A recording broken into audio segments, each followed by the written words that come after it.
Hello all students. Today class about the second semester of BTC. This is our fifth class. So let's start our new topic which is बौद्धकालीन शिक्षा. पिछली class आप लोगों की थी. पिछली class मैंने आप लोगों को गुरुकुल शिक्षा प्रणाली पढ़ाया था और आज आपकी फिफ्थ क्लास स्टार्ट हो रही है BTC की सेकेंड सेमेस्टर की पेपर फर्स्ट की. सब्जेक्ट आपका है वर्तमान भारतीय समाज व प्रारंभिक शिक्षा. इसमें आज हमें क्या पढ़ना है? बौद्धकालीन शिक्षा. तो चलिए आज हम स्टार्ट करते हैं बौद्धकालीन शिक्षा को. देखते हैं बौद्धकालीन शिक्षा क्या है. गुरुकुल शिक्षा प्रणाली हम समझ चुके हैं. अब आप जो है आज बौद्धकालीन शिक्षा पढ़ेंगे. बौद्ध धर्म के प्रचार के लिए विकसित की गई शिक्षा प्रणाली बौद्ध शिक्षा प्रणाली कहलाती है. यहाँ सबसे पहले क्या टॉपिक क्लियर हुआ कि ये जो बौद्धकालीन जो शिक्षा है वो बौद्ध धर्म के प्रचार के लिए विकसित की गई शिक्षा प्रणाली बौद्ध धर्म शिक्षा प्रणाली कहलाती थी. इस शिक्षा में स्त्री शिक्षा को प्रोत्साहन मिला. बौद्धकालीन शिक्षा में स्त्री शिक्षा जो थी, स्त्रियों को जो है अत्यधिक प्रोत्साहन मिला. इस शिक्षा में बालक की आयु जो थी मीन्स दैट कि ये शिक्षा ग्रहण करने के लिए बालक की आयु 6 वर्ष या 8 वर्ष से प्रारंभ होती थी. ठीक है. नेक्स्ट हम देखते हैं कि बौद्धकालीन शिक्षा के अंतर्गत इसमें जो है जो बौद्ध धर्म के प्रवर्तक थे वो कौन थे? महात्मा बुद्ध थे. ठीक है, ये इम्पॉर्टेंट है, इसको देख लीजिएगा आप लोग कि बौद्धकालीन शिक्षा में जो है बौद्ध धर्म के प्रवर्तक महात्मा बुद्ध थे. नेक्स्ट हम आते हैं, अगर देखते हैं बौद्धकालीन शिक्षा अगर हम समझ लिए हैं तो इसमें नेक्स्ट हम समझते हैं कि इस शिक्षा का उद्देश्य इसका उद्देश्य क्या था? इस शिक्षा का विद्यार्थियों को आत्मनिर्भर बनाना. ठीक है, इस शिक्षा का उद्देश्य विद्यार्थियों को आत्मनिर्भर बनाना था. ठीक, अब इसमें देखते हैं हम कि इस शिक्षा के अंतर्गत स्टडी का क्या वो तरीका था. ठीक है, उसको देखते हैं. इस शिक्षा में जो है प्राथमिक शिक्षा 12 वर्ष तक चलती थी. 6 से 8 वर्ष की आयु में जो है इसका प्रवेश होता था बालक का. 6 से 8 वर्ष की आयु से लेकर 12 वर्ष तक जो है वो प्राथमिक शिक्षा चलती थी. ठीक, तत्पश्चात उसके बाद जो है 20 वर्ष में उसका बालक का उपसंपदा संस्कार होता था.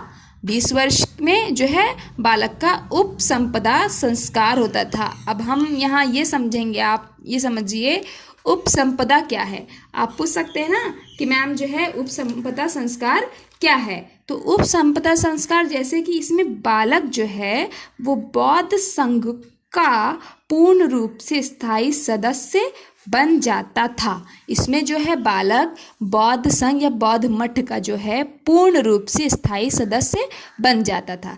जैसे कि हम जो है KG से हमारा एडमिशन हुआ, हमने 12th किया, उसके बाद में हम जब ग्रेजुएट हो गए इसी तरीके से इस शिक्षा में जो है उसे जो है उपसंपदा कहा जाता था. ठीक है, अब आप ये भी यहाँ समझिए कि संघ क्या है. संघ को भी तो हमें समझना पड़ेगा कि संघ किसे कहते हैं. मठ संघ एक ही है. मठ किसे कहते हैं?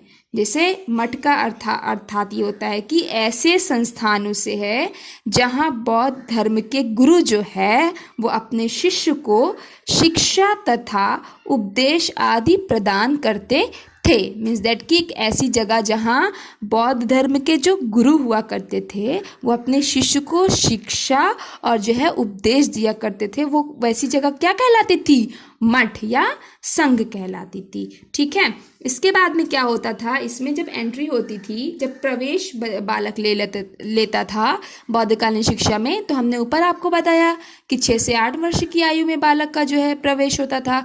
तो इसके प्रवेश से पहले भी कुछ शर्तें थी. मीन्स दैट कि इस बौद्धकालीन शिक्षा में बालक जब प्रवेश लेता था तो उसके पहले भी कुछ जो है शर्तें थी. वो शर्त क्या थी कि इसमें जो है सबसे पहले बालक का जो है प्रवज्जा संस्कार कराया जाता था. प्रवज्जा संस्कार इम्पॉर्टेंट है, आप समझते चलिएगा.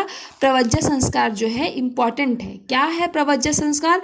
आइए हम उसको भी समझ लेते हैं. प्रवज्जा संस्कार के अंतर्गत बालक जो है वो घर को परित्याग करके संघ में आ जाते थे.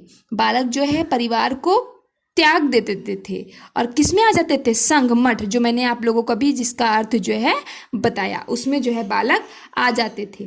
ठीक, कब आते थे, प्रवज्जा संस्कार के बाद। तो हमें समझना ये होगा कि प्रवज्जा संस्कार होता क्या है। ठीक है, प्रवज्जा संस्कार में क्या होता था कि बालक जो है पीले वस्त्र पहनकर जो है वो सर का बाल मुंडवाते थे। ठीक है, सर पीला वस्त्र पहनते थे और जो है सर का बाल जो है मुंडवाते थे। उसके बाद जो है वो संघ के जो गुरु हुआ करते थे उनका जो है आशीर्वाद लिया करते थे, या फिर उनके जो पैर छूकर आशीर्वाद लिया करते थे। ठीक, और इसी प्रवज्जा संस्कार में उसके उपरांत जो है गुरु जो है बालक को जो है 10 आदेश देते थे, 10 आदेश देते थे। अब वो 10 आदेश क्या थे उसको भी जान लीजिए। उस 10 आदेश में क्या होता था कि सबसे पहले जो है एक आदेश ये था कि गुरु समझाते थे कि चोरी कभी नहीं करना, असत्य भाषण ना बोलना, मादक पदार्थों का सेवन ना करना। मादक पदार्थ अर्थात जैसे कि धूम्रपान वगैरह, शराब वगैरह, ये सब सारी चीज़ों का सेवन नहीं करना। फिर उसमें जो है श्रृंगार को भी त्यागना होता था। ठीक है, फिर और आदेश क्या थे नंबर 5 में कि बिना दी हुई वस्तुओं को ग्रहण न करना। मीन्स दैट कि अगर किसी ने आपको नहीं दिया है, अगर हाथ उठा के नहीं दे रहा है तो उसको आप ग्रहण मत करिए। ठीक है, फिर इसमें यह भी था कि अगर आप भिक्षा मांग रहे हैं उस समय जो है आप महंगी वस्तुओं को ना ले। मीन्स दैट कि सोना चांदी जैसे अगर कोई भिक्षा में दे रहा है तो उसको जो है इनकार कर दीजिए, उसको आप मत लीजिए। नृत्य संगीत ये सब से आप दूर रहिए। और सबसे इम्पॉर्टेंट इसमें क्या आदेश दिया जाता था कि जीवों की हत्या नहीं करिएगा और अशुद्ध जो है आचरण को त्यागना है आपको। किसको, बालक को। बौद्धकालीन शिक्षा के आने के उपरांत वर्जित समय में जो है भोजन ग्रहण न करना। मीन्स दैट कि अगर जैसे कि सूर्योदय वगैरह हो रहा है तो उस टाइम जो है भोजन आप मत करिए। सारे 10 जो है आदेश गुरु दिया करते थे। ये सब सारा मिला के क्या हो गया, ये जो है प्रवज्जा संस्कार में सारी चीज़ें आया करती थी। बहुत अच्छे से आप समझ लिए बौद्धकालीन शिक्षा में। और इसमें जो है इम्पॉर्टेंट टॉपिक ये भी था कि इसमें जो है शिक्षा का माध्यम क्या था, संस्कृत माध्यम था। बौद्धकालीन शिक्षा में शिक्षा का माध्यम संस्कृत था। ठीक है, फिर क्या देखते हैं हम कि अगर हम बौद्धकालीन शिक्षा समझ लिए तो अब थोड़ा सा इसके उद्देश्यों पर भी हम नज़र डाल लेते हैं कि इसके उद्देश्य क्या थे। ठीक है, इसके उद्देश्य को देख लेते हैं, कुछ टॉपिक्स देख लेते हैं कि क्या था। शिक्षार्थियों को भावी जीवन के लिए तैयार करना। नंबर 2 था इसमें बौद्ध धर्म का प्रचार प्रसार करना। ठीक, फिर 3rd था व्यक्तित्व का विकास करना, संपूर्ण विकास। ठीक, फिर था मोक्ष प्राप्त करने के लिए इनको प्रोत्साहित करना बालक को। ठीक है, ऐसे सारे गुण जो है जो पॉजिटिव वे में है उनको जो है बालकों के अंदर उपलब्ध कराना ताकि वो अच्छे से अपना जीवन व्यतीत कर सके। आई थिंक आप लोगों को बौद्धकालीन शिक्षा बहुत ही अच्छे रूप तरीके से समझ में आ गई होगी। ठीक है, बौद्धकालीन शिक्षा हमने आपको गुरुकुल शिक्षा प्रणाली समझाया। आज हम आपको ये टॉपिक जो बौद्धकालीन शिक्षा का लेकर चले। बौद्धकालीन शिक्षा मैंने आपको बताया बौद्धकालीन शिक्षा का अर्थ क्या होता है तथा बौद्धकालीन शिक्षा के उद्देश्य क्या होते हैं। इसमें हमने जो है प्रवज्जा संस्कार को भी आप लोगों को बता दिया। संघ क्या है, जिसे मठ कहा जाता है, वो क्या है उसको भी हम आप लोगों को बता दिए। आपको आज 2-3 टॉपिक जो है क्लियर हो गए हैं। ठीक है, मिलते हैं नेक्स्ट क्लास में। इतनी आज तक के लिए थैंक यू क्लास।